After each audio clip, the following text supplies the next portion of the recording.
जो हर भारतीय के लिए एक ऊर्जा का पुंज है। और इसीलिए मैं महाराष्ट्र की इस पावन धरा को कोटि कोटि नमन करता हूं। इस धरा ने भारत के संविधान के निर्माता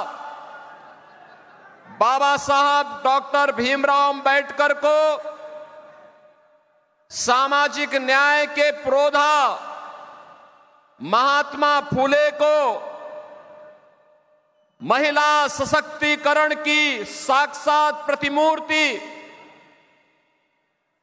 सावित्रीबाई फुले को जन्म देकर के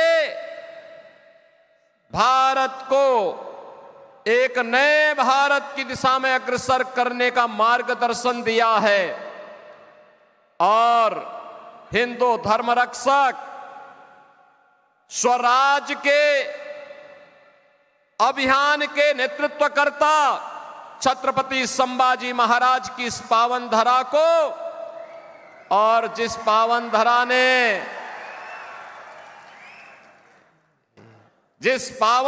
ने स्वतंत्र भारत में भारत की स्वतंत्रता के लिए 2-2 आजन्म कारावास की सजा सही, ऐसे वीर सावरकर की इस पावन धरा को नमन करता हूं। स्वतंत्र भारत में हिंदुत्व की ध्वजा पताका को सदैव जीवंत रखने वाले सरदेव बाला साहब ठाकरे को भी मैं नमन करता हूं। बहनों और भाइयों, मैं जब यहां पे आता हूं, यहां के बारे में सुनता हूं, मुझे बहुत आश्चर्य होता है कि छत्रपति शिवाजी महाराज की पावन धरा में जब इस देश में मुगलों का आतंक था, उनका वर्चस्व था, उस कालखंड में छत्रपति शिवाजी महाराज ने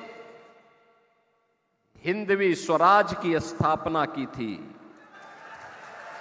उस कालखंड में जब औरंगजेब हिंदुओं पर जजिया कर लगा रहा था और जो कर नहीं दे सकता था उसका जबरन मतांतरण करा रहा था, उस कालखंड में औरंगजेब के दंभ को चकनाचूर करके छत्रपति शिवाजी महाराज ने हिंदवी स्वराज का झंडा बुलंद करने का काम किया था और हिंदुस्तान के माथे को गर्व के साथ ऊपर उठाने का कार्य किया था। लेकिन मुझे आश्चर्य होता है मुझे इस बात को लेकर के। मैंने सुना है कि कांग्रेस के प्रदेश के अध्यक्ष यहां आए थे और अपने संस्कारों के अनुरूप कह रहे थे कि कांग्रेस की सरकार आएगी तो राम मंदिर को धुलवाएगी। अरे यूपी की जनता तुम्हें उस लायक ही नहीं छोड़ेगी कि अयोध्या पहुंच भी पाओगे। अयोध्या में राम मंदिर का निर्माण भारत की 140 करोड़ लोगों की भावना का प्रतीक है।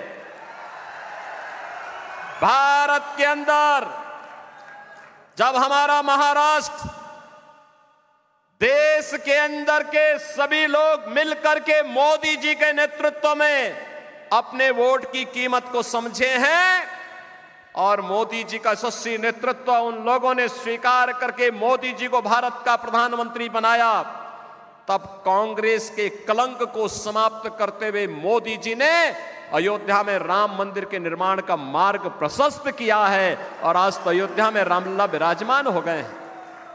मैं तो अयोध्या से ही आया हूं, कल ही मैं अयोध्या था।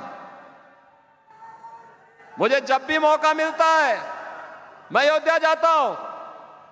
बहनों और भाइयों, ये भारतवासियों के लिए इससे बड़ी गौरव की बात क्या हो सकती है कि 500 वर्षों का इंतजार आज भारत के अंदर समाप्त हुआ। अयोध्या में रामलला फिर से अपनी जन्मभूमि में विराजमान हो गए। राम मंदिर का भव्य निर्माण हो गया है। जो लोग पहले कहते थे, ये कांग्रेस के लोग ही कहते थे ना कि अयोध्या में अगर हिंदुओं के पक्ष में फैसला होगा तो दंगा हो जाएगा। यही कहते थे, धमकाते थे, खून की नदियां बह जाएंगी, भारत पे हमला हो जाएगा। इन लोगों को पता ही नहीं कि नया भारत है, ये नया भारत है। बोलता नहीं है, करके दिखाता है। छेड़ता नहीं है, लेकिन अगर कोई छेड़ता है तो छोड़ता भी नहीं है। हमारा संकल्प था कि रामलला हम आएंगे, मंदिर वहीं। महाराष्ट्र से हजारों की संख्या में कार सेवक आए थे अयोध्या में राम मंदिर निर्माण के लिए, और मैं तो देख रहा था अपने राज्यसभा के हमारे माननीय सांसद श्री अजीत जी, ये तो 6 दिसंबर 1992 को भी वहीं थे, अयोध्या में ही थे। आज उनसे मुलाकात हो रही है। मैंने उनको बोला, मैंने कहा कुछ शकल जान पहचान लगती है आपकी? तब उन्होंने कहा मैं भी 6 दिसंबर को अयोध्या में ही था। बहनों और भाइयों, ये जो लोग कह रहे हैं ना कि कांग्रेस की सरकार आएगी तो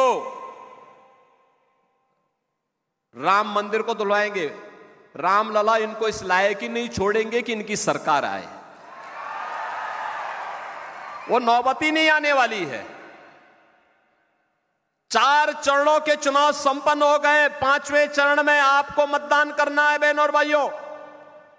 और मैं भी कह सकता हूं, पूरे देश के अंदर जो नारा गूंज रहा है, एक ही स्वर है, एक ही स्वर है, और हर ओर से एक ही नारा गूंज रहा है, और वह है कि फिर एक बार, फिर एक बार, फिर एक बार, और अब की बार, अब की बार। तो जब ये नारा भाजपा के लोग, एनडीए के लोग लगाते हैं तो विपक्ष को लगता है कि उनके पैरों के नीचे की जमीन चली गई। वे पूछते हैं कैसे होगा, तो जनता से पूछते हैं, तो जनता जनार्दन उन्हें क्या जवाब देती है? जनता जनार्दन भी जवाब देती है कि जो राम को लाए हैं, जो राम को लाए हैं, और मोदी जी राम को लाए हैं, तो मोदी जी फिर से आएंगे। कोई संदेह नहीं, कोई संदेह नहीं होना चाहिए बहनों और भाइयों। मैं तो आज आपसे कहने के लिए आया हूं, चुनाव के बहाने चंद्रशेखर बावनकुले जी मुझे यहां लेके आ गए। वैसे गालना में हमारा आश्रम है, मेरे गुरु भाई योगी बिलासनाथ जी वहां विराजमान होते हैं, और मैंने कई बार प्रयास किया, लेकिन बहनों और भाइयों, इसी बहाने मैंने कहा चलो मैं चलता हूं। इस बार मैं जाऊंगा तो मालेगांव के अपने भाइयों को, धुलिया के अपने बंधुओं को, सबको मैं, बहनों और भाइयों को मैं आज अयोध्या में प्रभु रामलला के दर्शन करने के लिए आमंत्रण जरूर दूंगा। बहनों और भाइयों, भारतीय जनता पार्टी आज भारत को आत्मनिर्भर और विकसित भारत बनाने के संकल्प के साथ इस चुनाव में उतरी है। चुनाव हमारे लिए केवल सत्ता प्राप्त का साधन नहीं है। चुनाव हमारे लिए एक गरीब के चेहरे पर खुशहाली लाने का, एक वंचित को उसका अधिकार दिलाने का, एक नौजवान के हाथ को रोजगार उपलब्ध करवाने का, एक अन्नदाता किसान को उसका हक उपलब्ध कराने का, एक बेटी और एक बहन को आर्थिक स्वावलंबन के मार्ग पर अग्रसर करने का, और भारत की विरासत को सम्मान दिलाते हुए विकास के पथ पर भारत को दुनिया के अंदर अग्रणी राष्ट्र के रूप में स्थापित करने का है। ये चुनाव केवल सत्ता प्राप्त करेंगे, जैसे कि कांग्रेस के लोग और इंडी गठबंधन कर रहा है कि जीतेंगे तो मिलके लूटेंगे। इनके लिए चुनाव क्या है? लूटने का एक माध्यम है।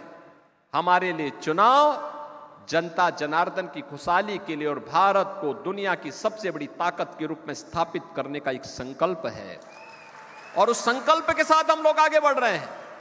और यह संकल्प नहीं होता तो क्या पिछले 10 वर्ष में भारत इतनी प्रगति करता?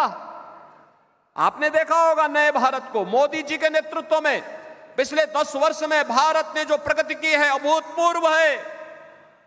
बहनों और भाइयों, दुनिया के अंदर सम्मान बढ़ा है। 2014 के पहले क्या स्थिति थी?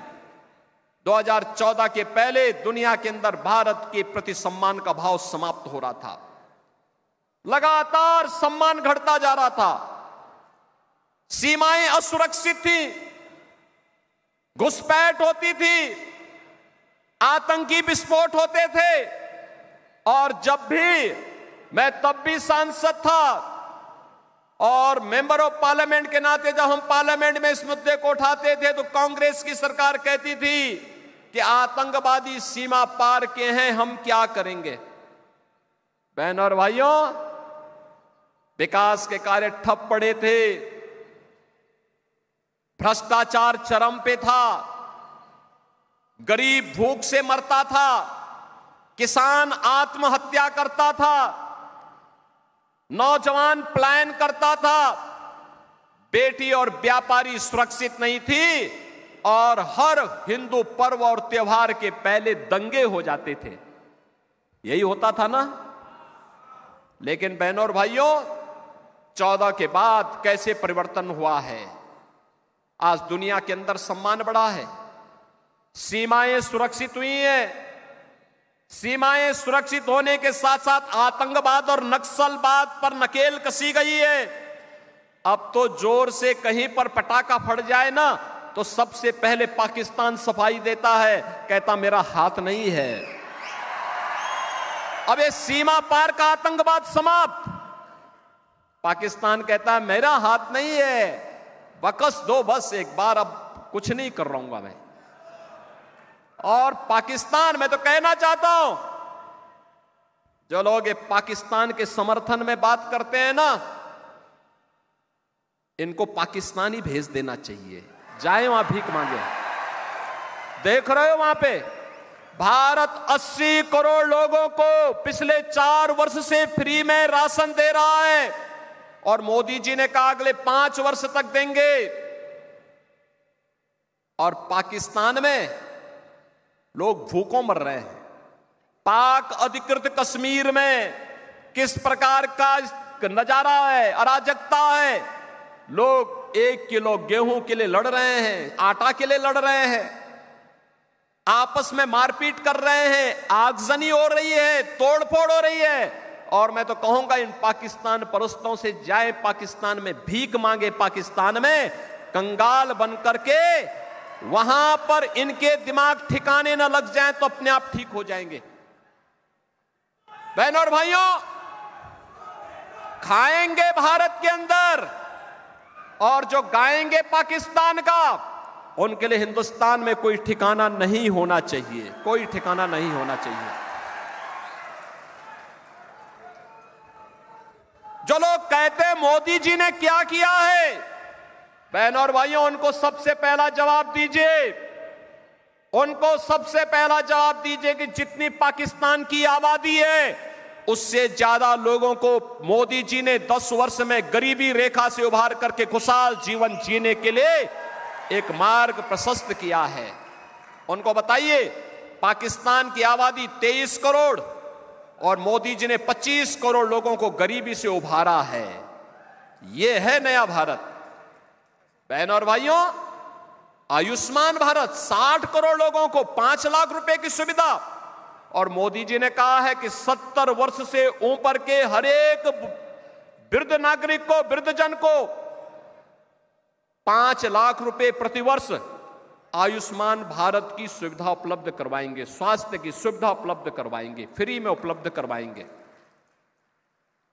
बहनों और भाइयों, 50 करोड़ गरीबों के जनधन अकाउंट खुले हैं। 12 करोड़ अन्नदाता किसानों के लिए किसान सम्मान निधि, 12 करोड़ गरीबों के घर में शौचालय बने हैं। एलपीजी का सिलेंडर जो कांग्रेस के समय में मिलता नहीं था, पैसा देके भी नहीं मिलता था, मोदी जी ने 10 करोड़ घरों को फ्री में उपलब्ध करवाने का काम किया है। और 4 करोड़ गरीबों के मकान बन गए हैं।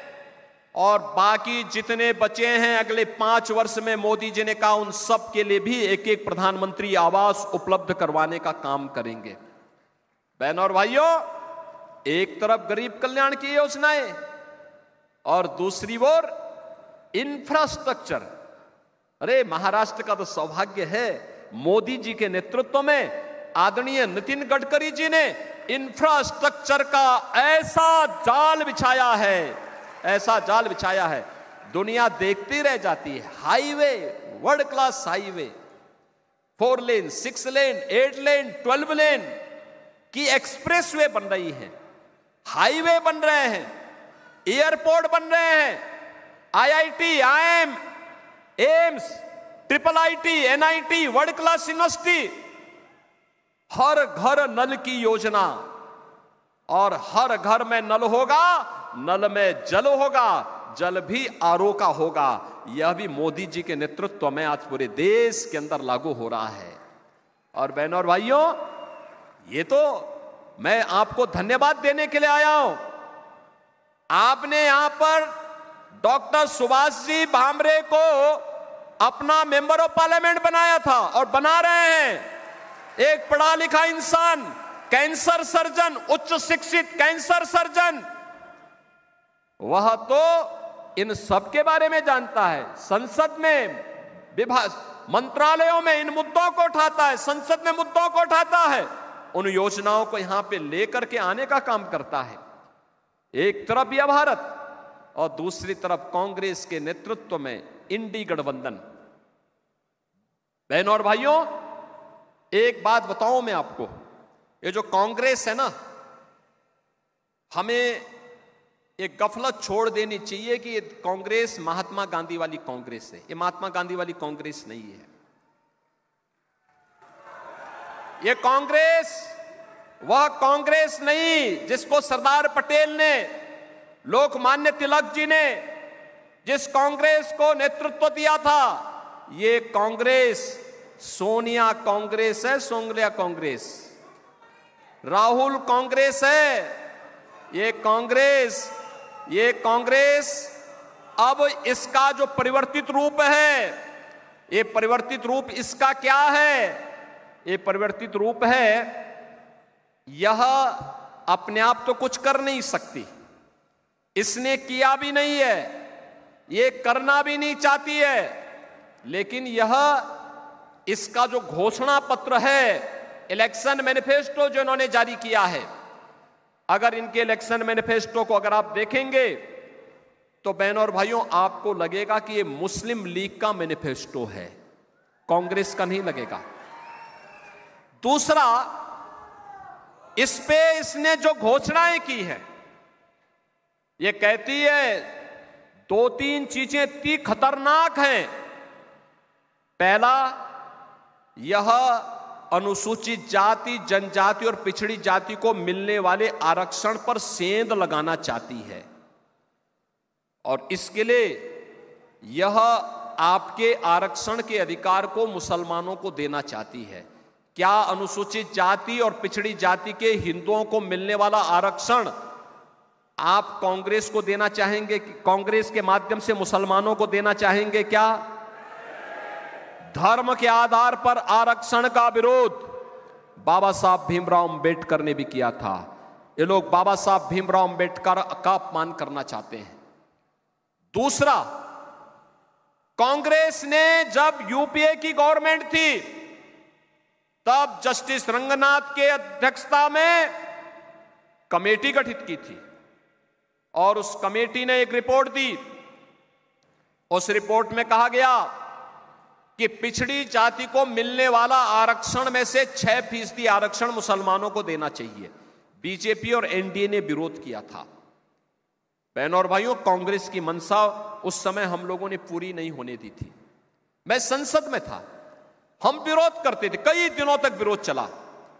और बहनों और भाइयों, यही नहीं, जब वह उसको लागू नहीं कर पाए तो उन्होंने बैक डोर से फिर जस्टिस राजेंद्र सच्चर की अध्यक्षता में कमेटी गठित की।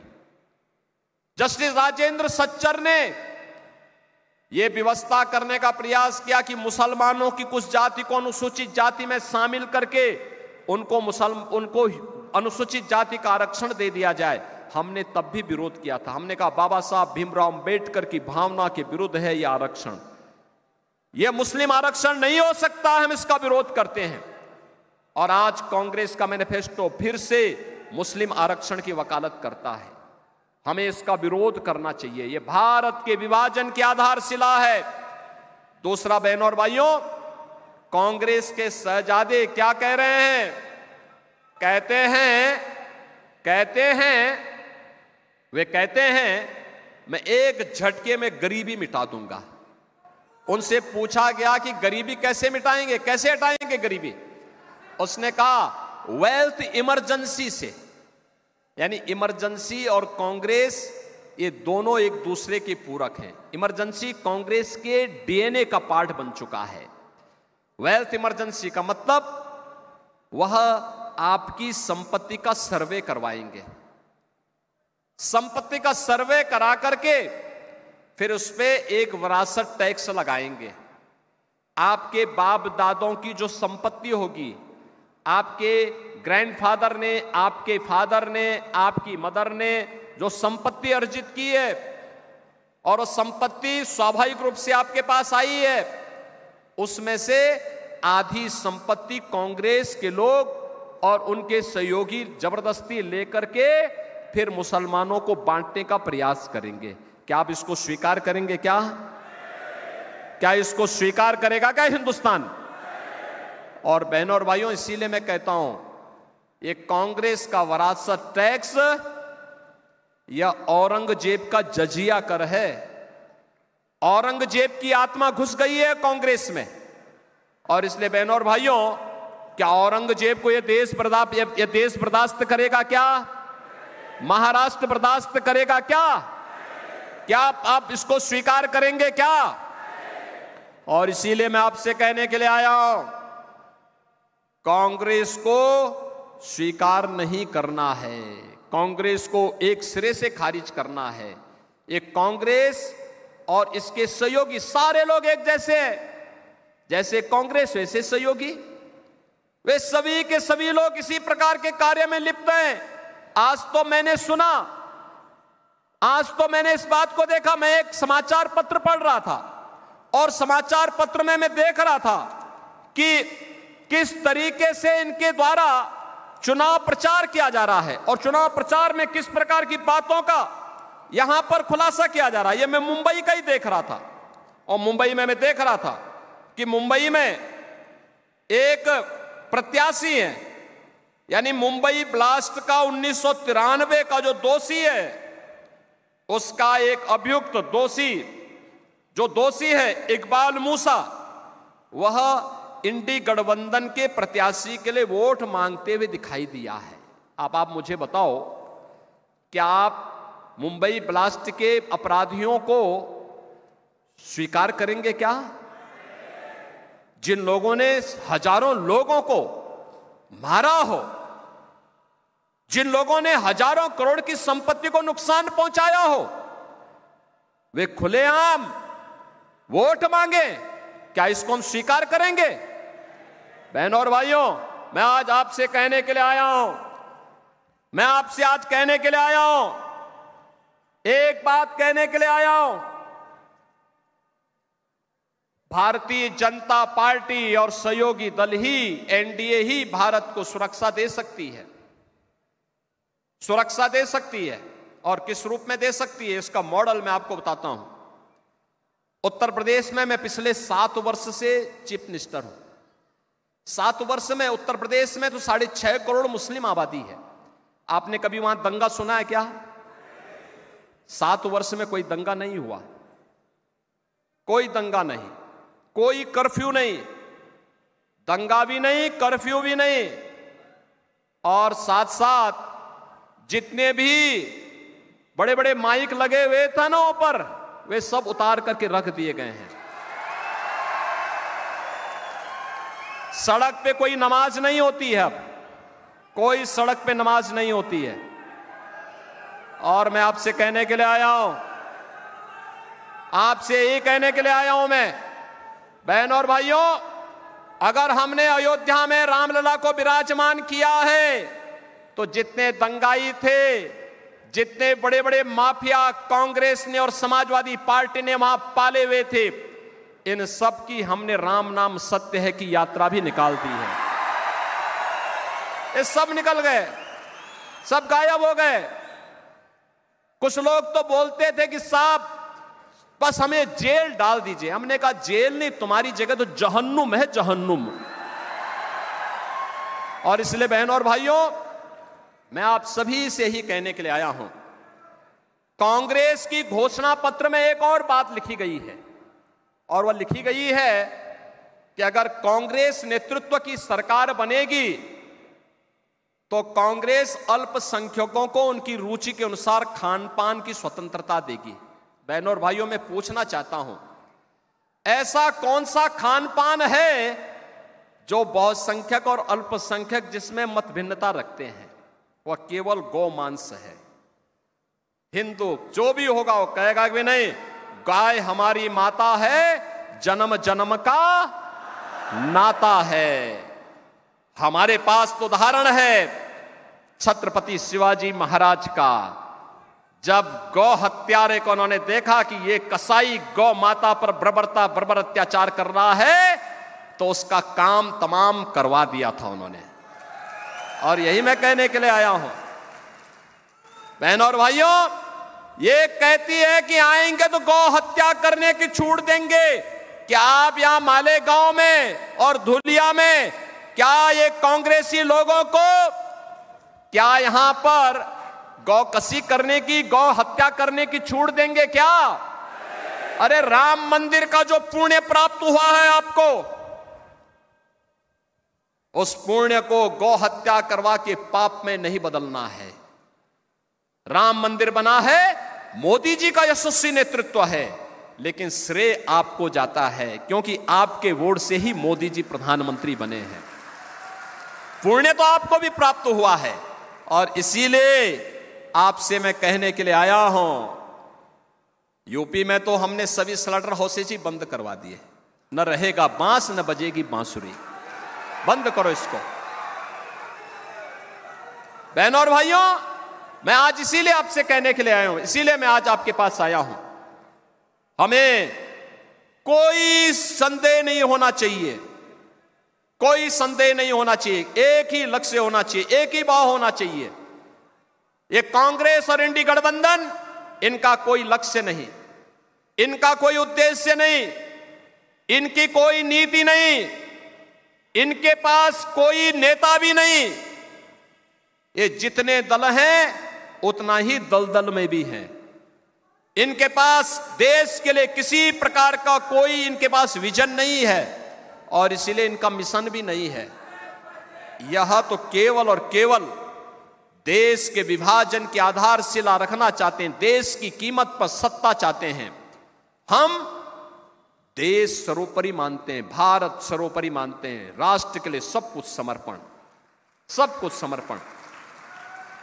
अगर हमारी सत्ता कभी देश के मार्ग में, भारत के नवनिर्माण में, भारत के विकसित भारत की संकल्पना में बाधित बनेगी, हम सत्ता को ठुकराएंगे। पहले भारत के विकसित भारत के निर्माण के मार्ग पर आगे बढ़ेंगे।